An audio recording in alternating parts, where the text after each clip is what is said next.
Matamgi Manipuri Wari channel asibu tabiriba khwai pumnamakpu taramna okjari ngasi su mahausangkum Thasidagi Purnima ahum suba tangkak amo puduna lakjari mayam punna taminarasi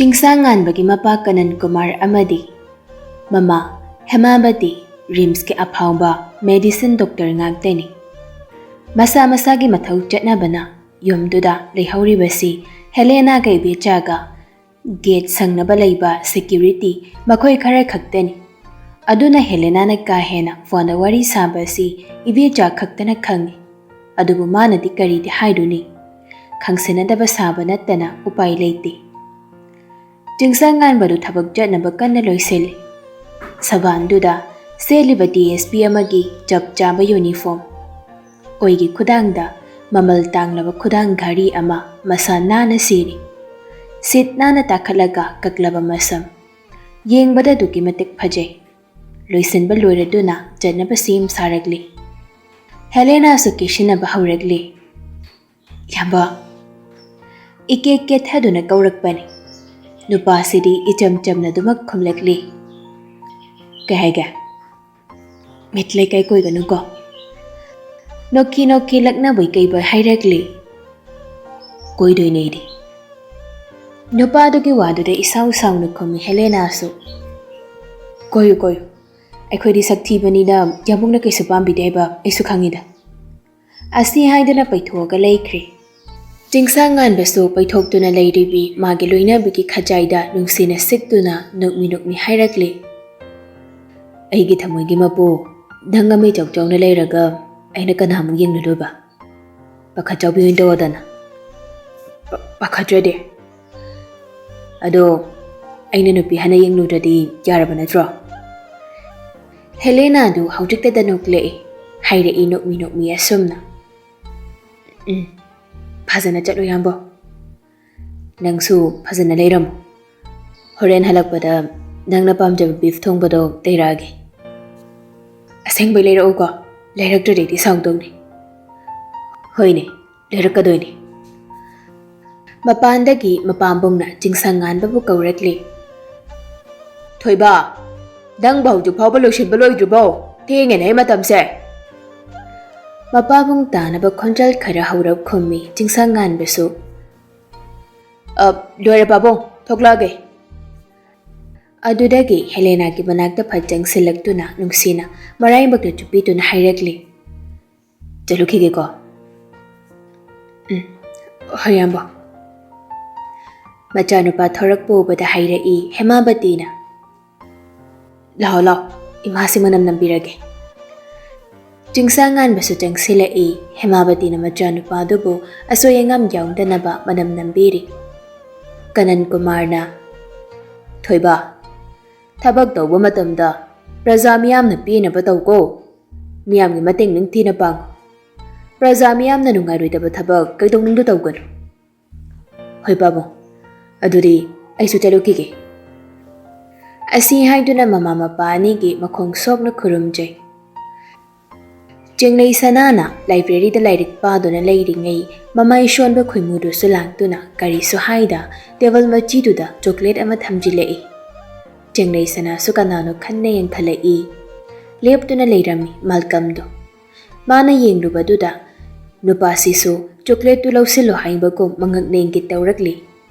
nokmi khonjal di thokta machin khaglengduna thank you haiduna lausilli nupi masu aduga magi babam thokpa lairiktu makhadu makpakre adubu nupandudi mathawa moina nupi tu kinakanna phamduna lairik paribadu sangli Ngaihak leiraga Chinglei sanasu pariba lairiktu makhum khumjilaga hairai phamokidra hanglakliba wahangduda mamit mana lauthokduna hairai malkamsu taplapna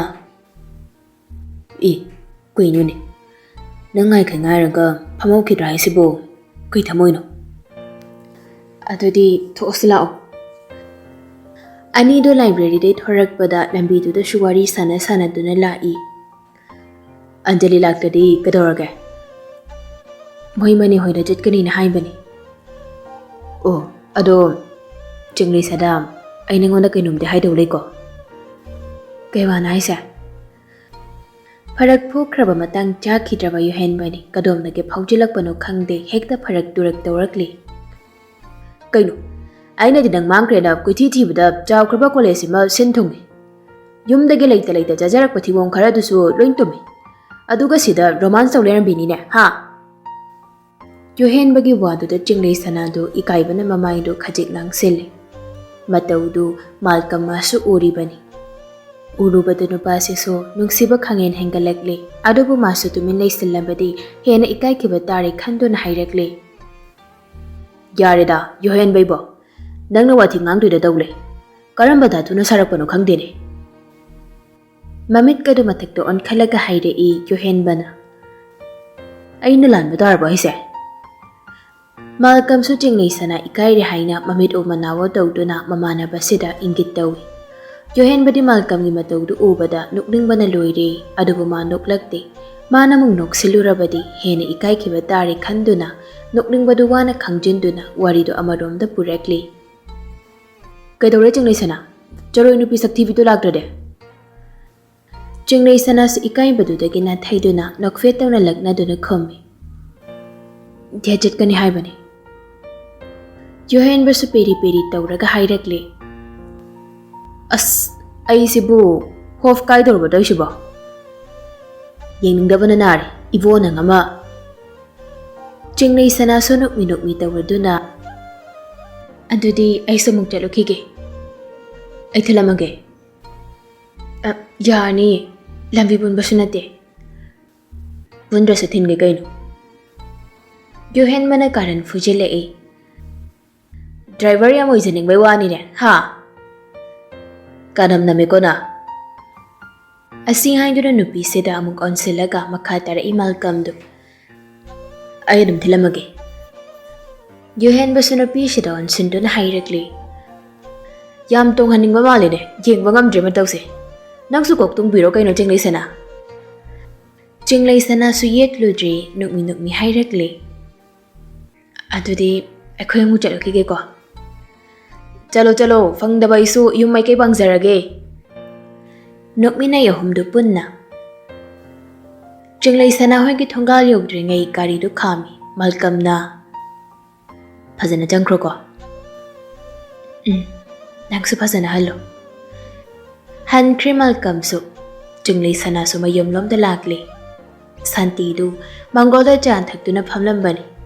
Machanupi du na moli changlakpadu ubada hairakli. Hanbire edana sanai bema. Konda do ihaw hawte adubu kari su khanjinda adumak khumla I chinglei sananadi. Haima ado akhige chakle hawriba. Thawai sada na chungdana khumla I santi su. Chapu da cha khara leirambado aina okcha khomba lakpadu da pithokre ne. Wahai du hairamaga imungda changkhri santi di. Upai leite chinglei sana madi Chaklam na su khangbu taram. College halaklaga jarawana ba chapuda khaglama chak tubu oksak khomba da pithokre haibada kanana bunungai gani. Adubu ma kaisu hairudrei tumin leisili haiba khakni mabukningdi sathina nungsirabani.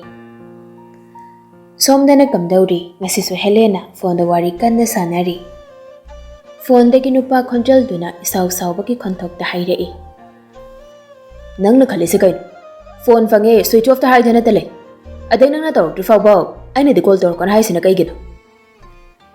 Ite tharaduna khomi Helena so. Damo saukinu ba. Aisu phajana haridana ima da masa ka hini ngamje. Aduna iPhone on sin masangdabani na. Nupi sina te tharaklabani na nupa sisu saugatlamba pingatlamba pumbadu taptharaka tapna hairakli. Hoise fare.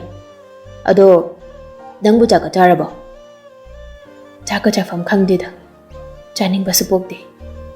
Imana masai kan khatabasi ubada ai kemta phaudri. Adumna tawbaduna de nangna saro sokani. Imana ba faraga nanga mung narakani ko. Chakselo.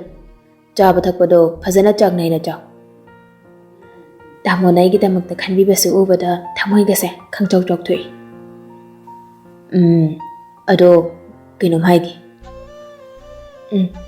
Hayo. Ningsa sora sangwam handoklaga yamna luthan hairei nupaduna. Nangi maramda aina khangdaba leitene Helena. Nangna de duda aina uraroena tawriba mayamda. Aiso loina khangi. Helena du nupaduna dumaina hairakpadudi ithak thakatli pakhatna hairakli. Ai kaisu tawdi tamu yam nungaina leiri. Nangna lungaina leibaduni aina pamliba sisu. Adubo hawjik nungairiba harauriba singduna maram oiraga nongmadi nangi mitludagi ningamdabagi pirang sintharakpasu kanana khangbano. Tamba ngamdaba miyoi mapokni. Nupaduna hairakliba waduda Helena maso aranba khongthang amadi thanglabanina pakhali. Adubo taptharaga hairakli. Tama nang kedorage angawbadawna mari makhong samnadaba wangakta haiduba. Nupadu khonjalgadu nikli hairakli. Aida ngawbani. Aduso nangi maramda ngawba oiribani. Hawjikta harau nuksina wari sanaramaga adumain tawna ai nungaiti. Nangso nungaitaba se kaino khangbro. Tama pathabiru. Kona matang saba kanda muk pau phaunarasi. Ho. Helena phone du thambaga sor sang hondoi. Nupadu su hawjiktada thingatuna thamnama pirang singdu maningdamna sintharai aduga majina tapna soli. Nangbudi aina amakpamta yawtana nungsikhibani. Ngasisu nungsiri. Hayingsu nungsikini. Punsigisu nungsiduna leigani. Khangsaw mu sawgatuna mapido phat taithokduna singnaba magaloinana machinda soli. Nangna mahupuba lina momge saklon lawduna marale jedraba punchi kayabo mangna basinbadudi aina taibongsida leiriba makhaido thoktabani. Nangdi mai khumbo hangdokpa haibasi aiga lengraba wasakni. Malkamda tinglei sanada message thaning thabadi ngamda amuk kakthat tawduna sana leirakli pungkhai mukti pharakli. Aroiboina thawna pumba puthokduna WhatsApp ta message khara thakri. Kadawrige tinglei. Message reply lakpa ngaibada awaba haibada oiri Malkamdi. Phamungda leiriba phone da amuk yeng amuk suktok tawduna phamangduda hangkat handa chattuna le. Minute 30 rom leiraga notification ama lai. Harauna nang hawraroi matagum yengjari. Adubo ai haningbadudi oiramdi. Facebook da thaina war mamangda thakatkiba photo thiduna comment pinabadu magisu saruk yawrakpagi notification oiram. Sauna phone do mo phamungda langshinduna hangkat handa amuk chatkri. Ngaihak leiraga notification ama muk lai. Bit leita phone do thangatuna yenglui. Adubo handakti oihaningbadu oiramlabada harauna message tu pai. Somleirambani. Nangdi. Set reply halima kamso. Wakhal macha ama sumkhalambani. Yamluba wakhalga maliko. Yamdui. Adudi wakhalo khanjaro aisu tumagi. Ngaiko kainamta hayokhigi. Kai haino. Hayengdo class amakak yawranga koiba chalu saige dawni. Kaiginu koiba chatoina. Maram lei. Maram duni hangi sangawba. Hayeng khango. Ado soibadi aroiko. Hayeng khanarasi. Yade di. Soidrena lawreko. Yohen bahoi Anjali hoshi yawdeni. Adudi maram da Hairo. To odudi. Malkamana message hangena typing tawringaida nupidudu offline chatkibana hale. Madubada khangsu sugatli adubu ma message ti tharudri tumjarasanu khanduna. Malkamdo hayeng mage mapong numit asida nupisigi maphamda magi thamogi waroldu hairagi haina chapyungna lepkre. Somdasu chengleisana hayeng yorakani khanbada leiba yandri. Kari maramgi koiba jase hairibano. Hayeng se kari leiba jano chatladi kai pisol set kani haiba wakhal macha mayam si khanbada ahing tumba yadri. Jingsangan mamana thabak halakbada oiramliba magi nupigi isuk sakfamdu ubada kaidawrabano khankibani. Ngasai khai hangba pharak tarabasu tumlamdai sidadi phamungda hiptharakduna hairakli. Nangbu kadawrage sanungai dabra. Namai namikado imam waksaluduba. kaisu tawdeda. Sengabo. Ohai miyabo. Adudi she amton chelo. Wari ngamje. Ai tupning mana ngawri. Asi haiduna phaijuk chingkhalaga hepkhre Helena do. Chingsangan padi nok mi solakli. Chabaga tumbaga tawbada waramani ai nupi se. Helena do tingkhatana laura e. Yam taningde ko yamba. Chingsangan bido wa makha taraktre mamai onthokduna hepkhre. Adubu wakhaldadi khallibani ma. Nangna fana kaisu tawde harambaso. Nangi maithong yengbada kariguma kharadi leiri haiba aina laina khangi. Adubu nasana haidoraktre fawbadi aina hangaro. Ngasiri chingnei sanadu ngahan khai college atpada ketrabasu ngasiri yam simple oina keri. Maida cream ama tairi, pishumda kabak yekli. Para su mascara tairi, nude color ki lipstick tu maga sangli. Yengbada ing launa phazari, seliba college uniform duga pakjabana suloiri. Anjali shu mamanabi sibu hauba langpani. Kagi thungjal yogbada chap leptuna mamit mana lauthoktuna makut masa tawduna hairakli. Wah, ni wan thaba yawnarani ne horen de. As, watching hang no ba. Wathina ti bema ado nang kai leirage. Wadu da chingnei sana ingang na. Ha, kai banai se.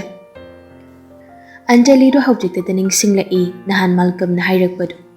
Numitumagi phone do call amala i kanagi no haina yenglubada Malcolm gi oirambadu da masu fata dum paikhattu na hai. Hello, Malka, kai leire. Hangchit che aigi birthday ni. Aduna koi bachalu se. Chinglei sana dadi aigi birthday ni haigan. Surprise tawse. Yam surprise ki miro. Yar henu shu. Kana na chu tuisina. Yohen baga akoi mari khag. As haina roi dorida sakta duga chatni khan bada. Haina da baga yara ro handakti. Ado haidu kanu ko. Ho haidoi. Adude shu thamage. Good night. Good night.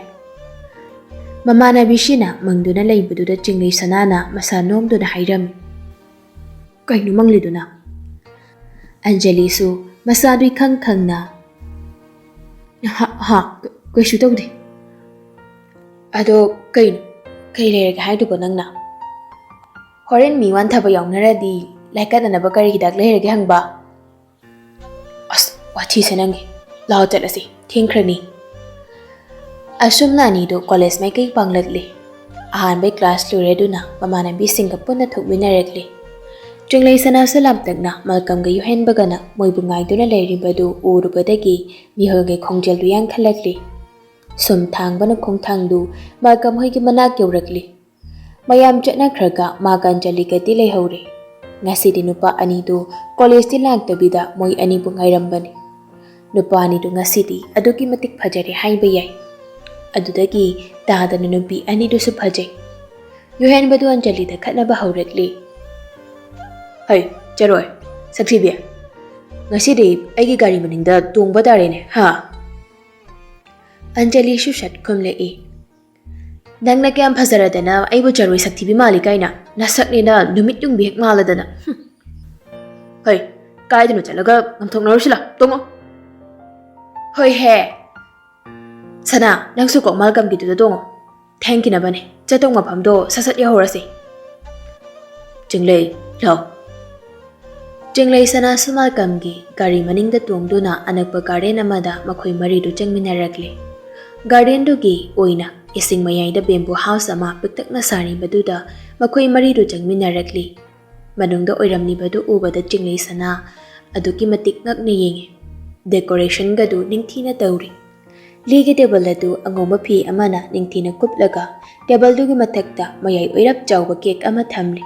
Cake tu da thari Happy birthday Malcolm. Love emoji magasu yauri.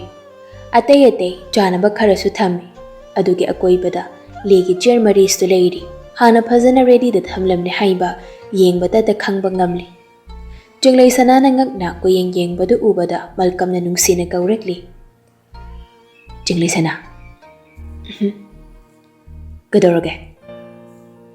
Ngasi nangni napok numit lo. Hoi, mani.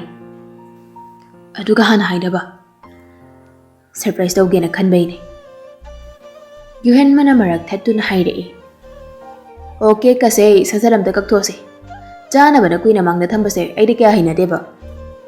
Anjalina nangnane nathip ong chabada khallai. Nangdi khandroi se chakhau palisi su ai khaklo. Nangdi pandroi bema. Taning na khongod. Wa makha taran. Yare se ke kakna batar se. Asi haiduna table manak tu da jangsin lepi makhoi ahom so. Table du ke koi bada leptuna wispy tawgi ngairi. Kek tu gi mathakte yung liba candle adu mai jamduna hana thamle. Aduga malkam na machina kamduna muthali. Matang du da hum du so khonjal kitang kantak hairakli. Happy birthday to you. Happy birthday Malcolm. Happy birthday surprise tang hamjaba. Asi haiduna noi ahom du su itha thajadana jingni sanana dumna hairakpadu da noklakli. Ashumna makhoi mari su janaba singdu jamina baloraduna yuhen bana hairakli. Mapagi phajaba sisu khari yengusidana. Moi ahom so hoi haidana pula mapana thorak minari. Tanja piri bani haidana yuhen baga Anjali ka nakana mada chatkre. Malcolm ga jinglai sanaga so akoi bagi phajaba singadu koina jattuna yengminari. Wadi mata ngangnadi. Kona thangda Malcolm na wari haurakli. Kidore wam ta ngangdade. Kashi tawdeda. Ado naksu ngangdri dudi. Aidi ngangi. Aigi birthday ne da hana haidabagi nang sauningiro. Sauba ngambagi itikalai jadida. Ado kharadi warawi. Hana khangalamadi chawba bikpa haibaduna tongana thamkhraga khodolamdi piramgadamni. Khodol dudi kashu maroi deda. Ngasi dangda aigi pongnumisida saruk kya biri bese. Masi mugnu ngai balai te aigidi. Sina sinidana khodolni. Ainu posak ama nangina famdagi khodoloina. Aigi famda piyu hairabadi nang piba ngamdawriba. Kay khodolna haise. Aina piba ngamdradi. Ngamba ngamdaba piba pidabadudi nangi wani. Dangya pamani. Aduba igi famdadi posaktugi mamal yam. Magul yamna le. Kay posak na haise. Nangna igi famdagi pamli baba. Hairo. Malcolm to yam mong hadan hairakli. Nangi amakpam ta yangdraba singnaba thamoido. Khodoloina ifamda piro. Hairakli ba wadu de jinglai sanadi ingangakli. Nupa sida munna yengduna lekthokri.